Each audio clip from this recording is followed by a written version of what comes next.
आगे बढ़ते उत्तर भारत में कड़ाके की ठंड बढ़ रही है। कुल्लू से लेकर मनाली तक और मसूरी, शिमला से लेकर श्रीनगर तक बर्फ की चादर से ढके नजर आ रहे हैं।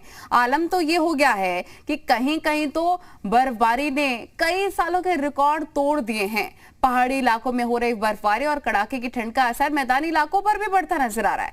दिल्ली, पंजाब, हरियाणा, उत्तर प्रदेश, बिहार समेत उत्तर भारत के ज्यादातर हिस्से शीतलहर और घने कोहरे की चपेट में हैं। राजधानी में दिल्ली में आज सीजन का सबसे ठंडा दिन रिकॉर्ड किया गया है। राजस्थान में ठंड के सारे रिकॉर्ड टूट रहे हैं। राजस्थान के कई जिलों में पारा माइनस में पहुंच गया है। टोंक में तो घर के बाहर खड़ी गाड़ियों पर ओस की बूंदें जम गई हैं। मध्य प्रदेश के डिंडोरी में भी तापमान माइनस पर पहुंच गया है।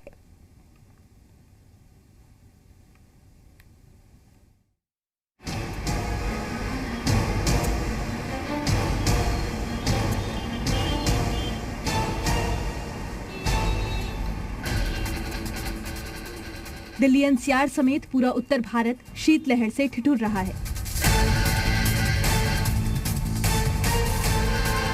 पहाड़ तो पहाड़, मैदानी इलाकों में भी पारा सामान्य से नीचे पहुंच रहा है। देश की राजधानी दिल्ली में कड़ाके की ठंड ने दस्तक दे दी है और दिल्ली की जनता सुबह सुबह चाय के प्याले के साथ अलाव के सहारे सर्दी से बचती नजर आई। इसलिए चाय पी रहे थे हम। ठंड बहुत ज्यादा बढ़ रही है।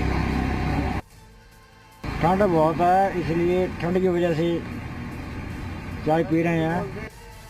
1 दिसंबर गुजर जाने के बाद सर्दी बढ़नी शुरू हो गई है, जिससे दिल्ली वाले सिहर उठे। पिछले 2 दिनों से तापमान में लगातार भारी गिरावट देखने को मिल रही है और इसका नतीजा ये है कि ठिठुरन बढ़ गई है। आज सुबह सुबह जब दिल्ली वाले उठे तो सर्द हवाओं के सिहर से उठे। कल के मुकाबले दिल्ली के तापमान में करीब 1.5 डिग्री तक की गिरावट दर्ज हुई और न्यूनतम तापमान 3.2 डिग्री के आसपास नोट किया गया। इस वक्त हम दिल्ली के राजपथ पर मौजूद हैं और आपको अगर तस्वीरें दिखाएं तो विजिबिलिटी आज पिछले दिनों के मुकाबले थोड़ी साफ है, लेकिन आज न्यूनतम तापमान अब तक का इस सीज़न में सबसे कम दर्ज किया गया है। जो न्यूनतम तापमान है वो आज दिल्ली के सफदरजंग में 3.2 सेल्सियस डिग्री दर्ज किया गया। वहीं मैक्सिमम जो टेम्परेचर होता है, जिसे अधिकतम तापमान भी कहा जाता है, वो 17.6 डिग्री सेल्सियस दर्ज किया गया। तो लगातार जो न्यूनतम तापमान है वो गिरता जा रहा है और ठंड जो है लगातार बढ़ती जा रही है और इसीलिए मौसम विभाग ने भी अलर्ट जारी कर रखा है। आज येलो अलर्ट दिल्ली में जारी है और बच्चे और बुजुर्ग जो सुबह और शाम के समय सैर पर निकलते हैं उनके लिए हिदायत दी गई है कि आप लोग बाहर निकलने से बचें, क्योंकि ठंड लगातार बढ़ती जा रही है। दिल्ली में जोरदार ठंड पड़ रही है। सुबह सुबह हल्का कोहरा भी नजर आया। कोहरे की वजह से सुबह 7 बजे का हाल ये था कि हर तरफ धुंधला धुंधला ही नजर आ रहा था। पहाड़ों पर हुई बर्फबारी की वजह से दिल्ली के टेम्परेचर में गिरावट दर्ज हुई है। कड़ाके की सर्दी से उन्हें ज्यादा परेशानी हुई जो सुबह टहलने और साइकिलिंग के लिए निकलते हैं। ठंड ज़्यादा बढ़ गई है। घर से पहले निकलने में ज़्यादा ठंड लग रही है। नहीं, सांस लेने में भी दिक्कत हो रही है। थोड़ा हवा में भारीपन सा है। बच्चे तो घर में ही हैं, अभी बिल्कुल नहीं निकाल रहे उन्हें। हवा बहुत सर्द है तो अभी तो बच्चों के लिए मुश्किल ही है। बहुत ज़्यादा ठंड है, सुबह निकलने में बहुत दिक्कत होती है। फिर बच्चे छोटे हैं, स्कूल वगैरह भेजने में बड़ी दिक्कत होती है। ज़्यादा ठंड है और बहुत मुश्किल होता है गाड़ी चलाने में भी। जितने भी कपड़े पहने ना, ठंड दुखती नहीं है बिल्कुल। पिछले कुछ दिनों से दिल्ली के तापमान में लगातार गिरावट देखी जा रही है।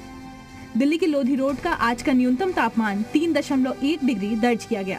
वहीं सफदरजंग पर 3.2 डिग्री सेल्सियस नजर आया। आया नगर में 3.6 डिग्री सेल्सियस, पालम पर 5.8 डिग्री सेल्सियस और दिल्ली के रिज रोड पर 5 डिग्री सेल्सियस तापमान दर्ज किया गया। दिल्ली में रात के समय ज्यादातर रैन बसेरों में लोगों की भीड़ काफी बढ़ गई है। ठंड बढ़ने के साथ साथ रैन बसेरों में आने वाले बेसहारा लोगों की संख्या बढ़ने लगी है। मौसम विभाग ने उत्तरी भारत में अगले 2 दिन तेज शीतलहर का अनुमान जताया। 10 से 15 किलोमीटर प्रति घंटे की रफ्तार से चल रही हवाओं के कारण ठंड और बढ़ने वाली है। उत्तर प्रदेश, उत्तराखंड, जम्मू कश्मीर, हिमाचल प्रदेश और मध्य प्रदेश में शीतलहर के कारण लोगों को कड़ाके की ठंड का सामना करना पड़ सकता है। मौसम विभाग का कहना है कि यूपी, उत्तराखंड और मध्य प्रदेश में आज का दिन काफी ठंडा रह सकता है।